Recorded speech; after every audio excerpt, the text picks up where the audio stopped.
Kembali kami datang mengucap syukur di hadirat Tuhan, di mana kami telah mengangkat setiap pujian-pujian kami di hadirat Tuhan. Dan kini tiba saatnya Tuhan, kami akan mendengarkan akan sabda kebenaran firman Tuhan. Namun sebelumnya Tuhan, mari Kau berikan kami pikiran yang sehat, akal budi yang mengerti dan memahami akan sabda kebenaran firman Tuhan.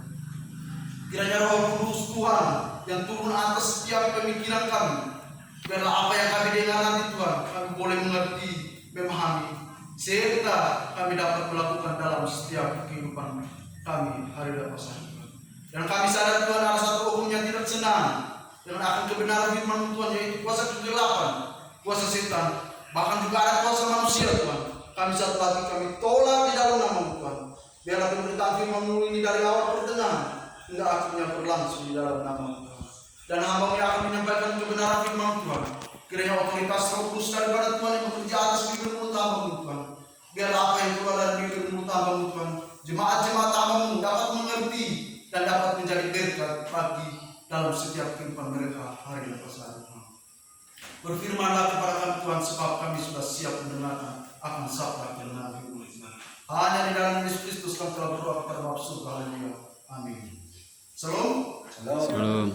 Selamat hari Minggu bagi kita semua.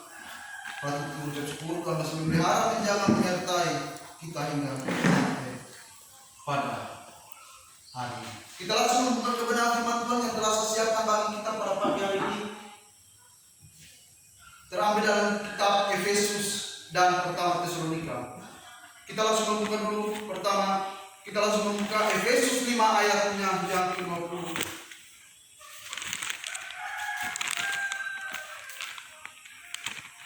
Efesus pasal yang ke-5 ayatnya yang ke-20. Baru kita lanjut pertama Tesalonika 5 ayatnya yang ke-18. Efesus 5 ayatnya yang ke-20. Saya akan membacakan bagi kita semua. Ucaplah syukur senantiasa atas segala sesuatu dalam nama Tuhan kita Yesus Kristus kepada Allah dan Bapa kita. Saya akan membacakan ulang bagi kita semua. Ucaplah syukur senantiasa atas segala sesuatu dalam nama Tuhan kita Yesus Kristus kepada Allah dan Bapa kita. Dan kita buka lagi pertama Tesalonika 5 ayat 6. Pertama Tesalonika 5 ayatnya yang ke-18.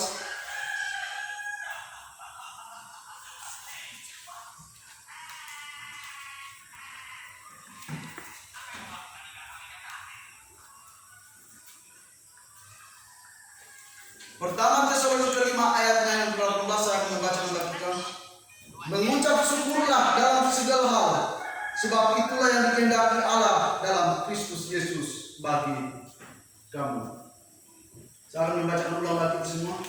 Mengucap syukurlah dalam segala hal, sebab itulah yang dikehendaki Allah di dalam Kristus Yesus bagi kamu. Bapak Ibu saudara-saudari yang terkasih dalam Tuhan kita Yesus Kristus, apakah di pagi hari ini kita sudah mengucap syukur? Puji Tuhan kalau kita sudah mengucap syukur. Kita lihat di pertama Tesalonika tadi Bapak Ibu Saudara. Bersyukurlah, mengucap syukurlah dalam segala hal, sebab itulah yang dikehendaki Allah di dalam Kristus Yesus bagi kamu. Berbicara tentang mengucap syukur Bapak Ibu Saudara, kita sebagai orang percaya, sebagai orang Kristen, inilah yang dikehendaki Allah untuk kita sebagai orang percaya, agar kita tetap bersyukur walaupun dalam keadaan apapun Bapak Ibu Saudara. Dan di dalam Efesus 5 ayat 20 tadi ada dua kata penting di situ Bapak Ibu Saudara. Kata pertama, senantiasa. Senantiasa berbicara tentang waktu Bapak Ibu Saudara. Jadi dalam kondisi seperti apapun, dalam waktu kita sakit, dalam waktu kita susah, dalam waktu kita senang, kita tetap bersyukur Bapak Ibu Saudara-saudari. Karena itulah yang dikehendaki Allah untuk kita orang percaya Bapak Ibu Saudara. Jadi kita dikehendaki Allah agar kita tetap mengucap syukur Bapak Ibu Saudara. Ucapan syukur senantiasa atas segala sesuatu Bapak Ibu Saudara. Dan kata penting yang kedua adalah segala sesuatu. Segala sesuatu berbicara tentang kondisi keadaan kita Bapak Ibu Saudara. Pertama tadi berbicara tentang waktu. Artinya pagi, siang, malam kita tetap bersyukur. Tetapi kata penting yang kedua adalah senantiasa Bapak Ibu Saudara. Ini berbicara tentang kondisi kita. Walaupun kita sakit, walaupun cuaca tidak seperti yang kita inginkan, tetapi mari kita tetap bersyukur. Karena seperti pertama Tesalonika 5 ayat 18 tadi berkata, karena itulah yang dikehendaki Allah. Jadi Allah mau agar kita tetap bersyukur Bapak Ibu Saudara. Saya akan memberikan 3 tips untuk kita belajar bersama-sama. Poin yang pertama, percaya pada kebaikan Allah. Poin yang pertama adalah percaya pada kebaikan Allah. Bapak Ibu Saudara-saudara yang terkasih dalam Tuhan kita Yesus Kristus, Allah yang kita sembah adalah Allah yang baik Bapak Ibu Saudara. Minggu kemarin saya pernah singgung, bapak manakah anaknya minta roti dia kasih batu Bapak Ibu Saudara. Jika bapak yang di dunia ini tahu memberikan yang terbaik, apakah bapak kita yang di surga dia akan memberikan yang lebih terbaik bagi kita Bapak Ibu Saudara. Seperti poin yang pertama, percaya pada kebaikan Allah. Jadi apapun masalah hidup yang kita hadapi, kita harus yakin dan percaya bahwa semua terjadi itu karena kehendak Allah dalam setiap kehidupan kita Bapak Ibu Saudara. Karena kita bersyukur karena hanya ada baik-baik saja. Tetapi dalam kemalangan kita tidak pernah bersyukur. Tetapi di sini firman Tuhan berkata, bersyukurlah dalam segala hal. Jadi dalam keadaan seperti apapun, sesulit apapun hidup kita yang kita jalani, mari kita tetap bersyukur. Itulah yang dikehendaki Allah Bapak Ibu Saudara. Seorang pendeta di India, dia dalam perjalanan pergi pelayanan, dia dirampok Bapak Ibu Saudara. Akhirnya dia pulang pelayanannya sampai ke rumah, dia ambil hariannya, dia tulis, Tuhan, saya bersyukur karena hari ini saya dirampok, tapi mereka tidak merampok nyawa saya. Tuhan, saya bersyukur karena mereka rampok tidak banyak Tuhan, tapi masih banyak yang ada di rumah. Saya bersyukur Tuhan karena saya dirampok, tetapi bukan saya yang merampok mereka. Dalam kondisi seperti apapun, mari kita tetap bersyukur Bapak Ibu Saudara. Mungkin hasil alam kita tahun ini tidak seperti yang kita harapkan, tetapi bersyukur, percaya kepada kebaikan Allah Bapak Ibu Saudara. Jika kita percaya pada kebaikan Allah, seperti dalam Matius 7 tadi Bapak Ibu Saudara, Bapa yang di dunia saja tahu memberikan yang terbaik untuk anaknya, apalagi Bapa yang di surga Bapak Ibu Saudara. Kita nanti kita sampai rumah kita bisa lihat dalam Yeremia 29 ayatnya yang 11 dan Roma 8 ayat 28. Saya coba baca Roma 8 ayat 28 bagi kita semua. Roma 8 ayat 28.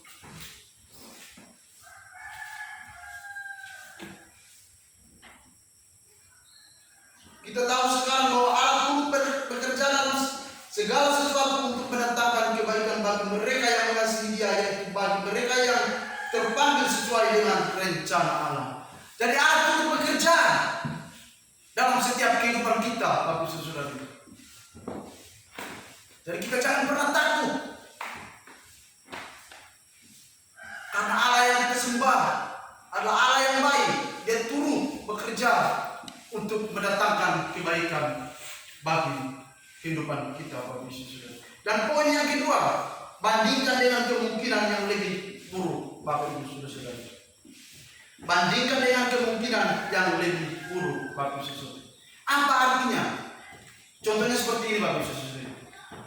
Jika saya celaka, tapi kaki saya yang sebelah kiri cuma patah, tapi kaki kanan tidak patah, Bapak Ibu Saudara. Artinya kita bandingkan.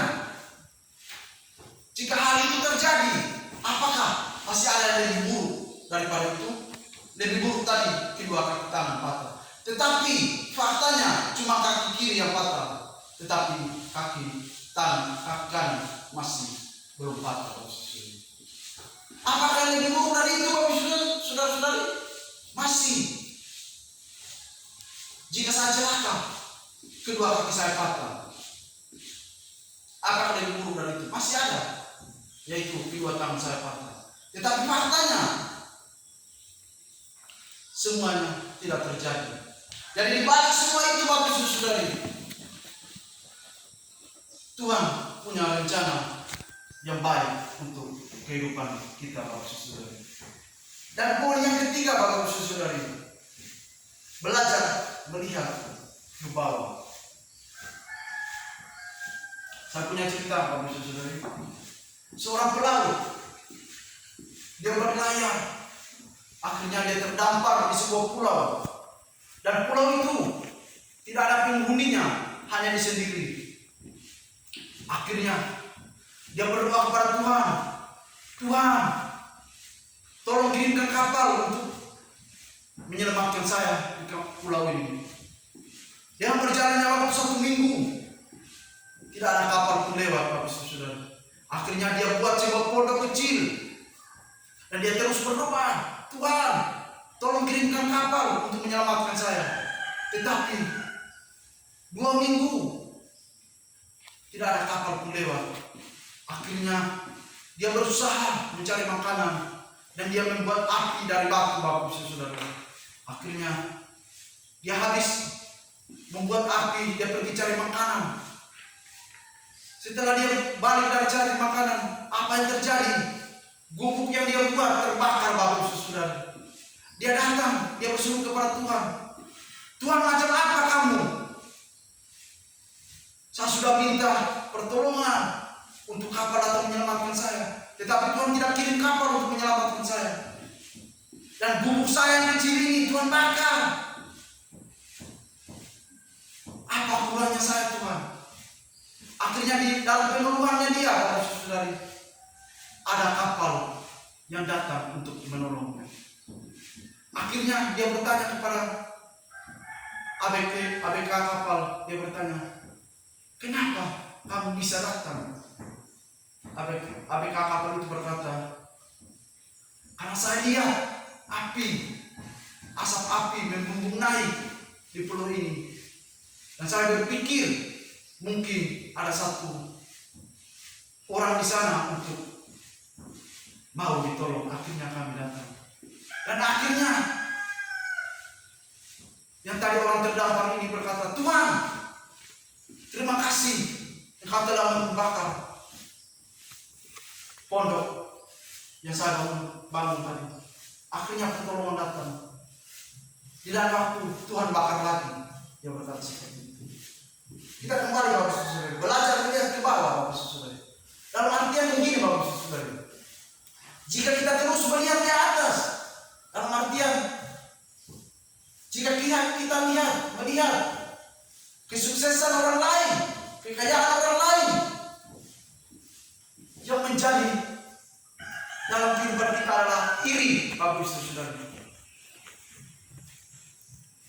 Di sini akan kita belajar melihat ke bawah, dalam artian jika kita memiliki mobil atau contohnya kita memiliki sepeda motor, jangan kita lihat ke atas teman-teman kita, mereka punya mobil yang mewah, punya rumah yang mewah, sedangkan saya hanya punya motor. Itu akan menjadi hati dalam kehidupan kita. Tetapi di sini Allah mengendaki agar kita melihat ke bawah. Jika kita, contohnya kita punya motor, kita lihat ke bawah, oh masih ada saudara-saudara saya, teman-teman saya, mereka masih berjalan kaki. Jika kita dasarnya melihat ke bawah, berarti kita bersyukur dengan apa yang kita miliki, Bapak Ibu Saudara. Tetapi jika kita melihat terus ke atas, kita akan mendapatkan namanya iri hati dalam kehidupan kita, Bapak Ibu Saudara. Sebuah cerita, suatu anak kecil, laki-laki, Bapak Ibu Saudara, dia penjual koran. Dia duduk di pom bensin. Dia tidak memiliki sendal, tidak memiliki sepatu. Akhirnya dia duduk merenung. Akhirnya sebuah mobil mewah masuk untuk isi bensin, Bapak Ibu Saudara. Dia terbayang. Akhirnya supir itu turun dari atas mobil dan dia isi bensin. Dan di dalam mobil itu ada seorang gadis kecil yang cantik. Akhirnya anak kecil laki-laki ini dia menghayal betapa bahagianya anak itu. Dia naik di mobil, punya baju yang mewah, orang kaya, sedangkan saya. Akhirnya dalam lamunannya anak kecil laki-laki ini, akhirnya anak kecil yang cantik itu dia membuka pintu mobil dan memanggil yang penjual koran itu. Akhirnya dengan semangat penjual koran itu lari ke mobil yang membawa koran. Pikirnya anak kecil gadis ini akan membeli koran. Tetapi anak kecil yang di dalam mobil, seorang gadis tadi berkata, maukah kamu menggantikan saya di dalam ini? Anak kecil laki-laki yang menjual koran berkata, bukankah kamu sudah bahagia, hidup istimewa di dalam mobil dengan kekayaan, sedangkan saya? Tapi apakah sehingga kamu mau untuk saya menggantikan kamu dalam mobil tersebut? Akhirnya anak kecil yang di dalam mobil dia membuka pintu mobil. Apa yang terjadi, Bapak Ibu Saudara? Kedua kakinya tidak ada, Bapak Ibu Saudara. Akhirnya anak kecil yang menjual koran ini dia lari. Bilang, Tuhan, saya bersyukur. Walaupun saya tidak memiliki sendal, tidak memiliki sepatu, tapi saya bersyukur karena Tuhan masih memberikan saya kedua kaki yang utuh. Akhirnya dalam segala sesuatu mari kita lihat ke bawah, Bapak Ibu Saudara. Jangan kita lihat ke atas. Jika kita memiliki harta yang tidak banyak, jangan kita lihat ke atas teman-teman kita yang mungkin mereka kaya. Itu akan menjadi iri hati dalam kehidupan kita, Bapak Ibu Saudara. Tetapi di sini mari kita belajar melihat ke bawah. Walaupun kita akan masih putih, tetapi kita bersyukur. Jika dengan kita melihat ke bawah, saya yakin percaya kita akan tetap bersyukur